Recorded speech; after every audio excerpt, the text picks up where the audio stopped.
The NCAA tournament is a very important event for colleges in general. Here at Trinity University, with it being a small school, majority of the students are a part of campus sports. With it being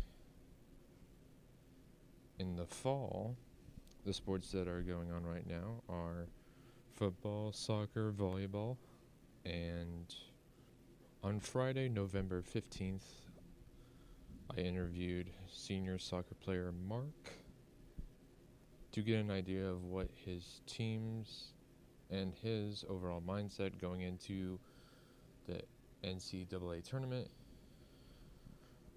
and figure out what their approach was to each game. What does it mean for them and the school?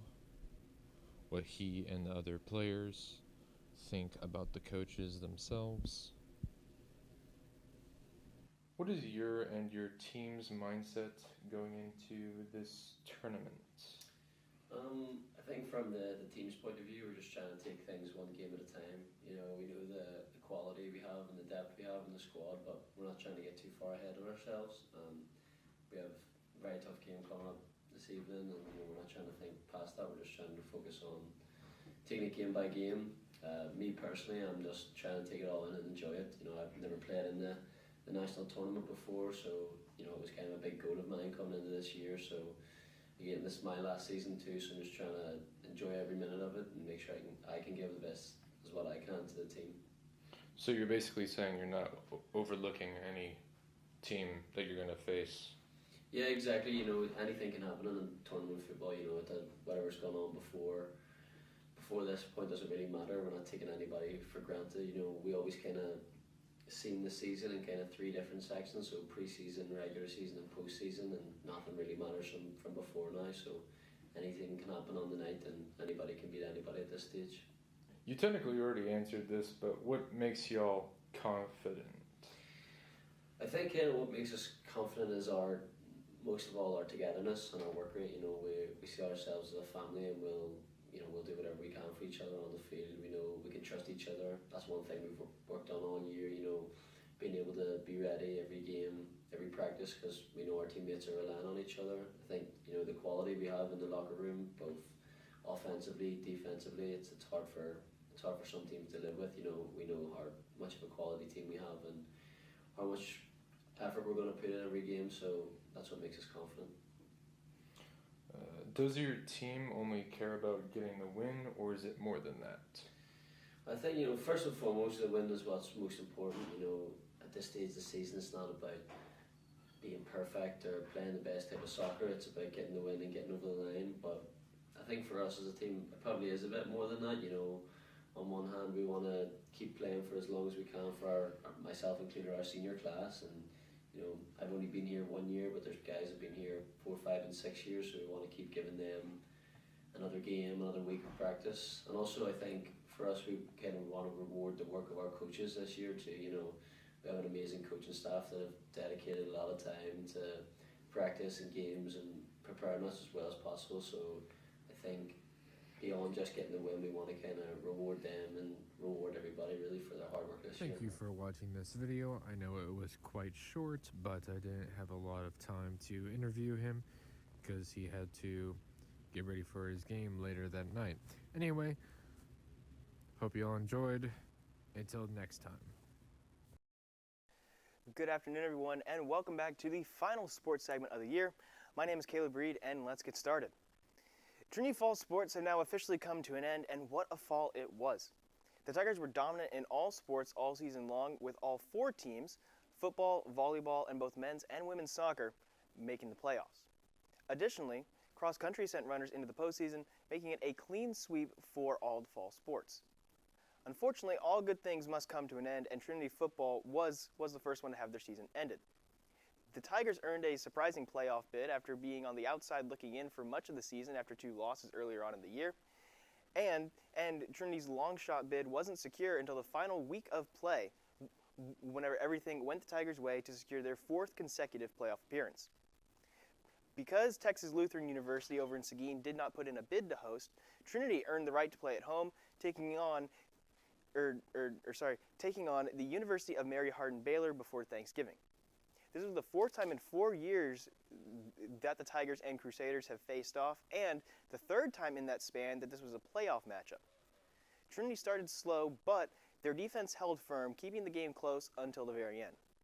Unfortunately, it wasn't enough as Trinity ended up falling 22 to 29 to close out their year. Trinity volleyball also fell in the playoffs, making it all the way to the Sweet 16 for the fourth consecutive season.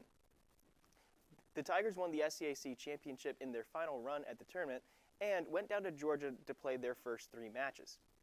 They won their first match against Southern Virginia in a 3-set sweep and then defeated future SAA conference opponent Berry College 3-1, but it was the host Emory Eagles that would provide problems.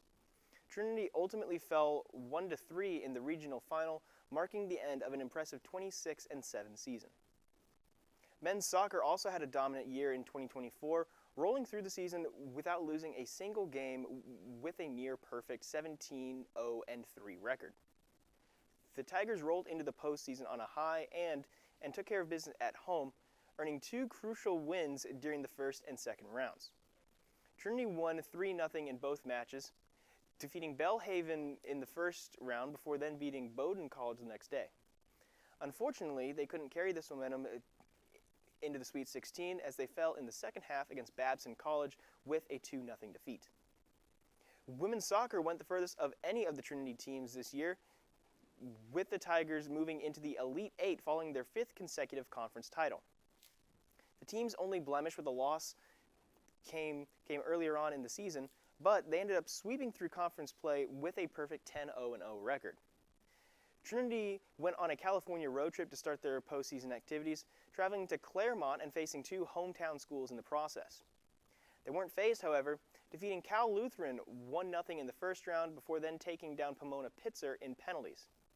A snowy scene in Scranton wasn't enough to dull the Tigers' bite in Pennsylvania, though, taking down the host University of Scranton with an overtime thriller from the corner. Unfortunately, during their Elite 8 match, the team finally ran out of gas, dropping their final match of the season 1-0 against William Smith. With fall sports now done, all eyes are going to turn to the winter and Calgard Gym for the basketball season. Men's basketball has taken an interesting approach to their season, taking almost every single non-conference game on the road to open the year. Trinity hasn't played a home game yet all season, traveling to Colorado Springs, Houston, and California to open up their campaign. Despite the miles, Trinity finds themselves in a very good spot with a 4-1 record, their only loss coming against Claremont Mudscripts on Saturday. Once the new year rolls around, Trinity will be here at home with their first home game coming over Christmas break. The first home game after the dorms open on January 12th is actually going to be on the 12th against conference opponent Concordia, with the next opportunity coming on January 31st against Ozarks. Additionally, women's basketball has had a few road trips to open the year, but played their season opener at home to start the season. The Tigers are currently 3-2 to start the season, with both of their losses coming against Mary Hardin-Baylor. Kylie Minter has been a standout star this season, earning both conference and regional recognition for her shooting throughout the start of the campaign. The Tigers will now open their conference schedule on the road on Tuesday against Shriner, with their next home appearance smack in the middle of finals with a game against Dallas Christian on the 14th. In addition to a post-Christmas pair of games, the Trinity women will be at home after the break at the same time as the men, with home games on the 12th and 31st of January. Meanwhile, in addition to Trinity sports, the NBA is in full swing with the NBA Cup concluding their group stage games earlier this week.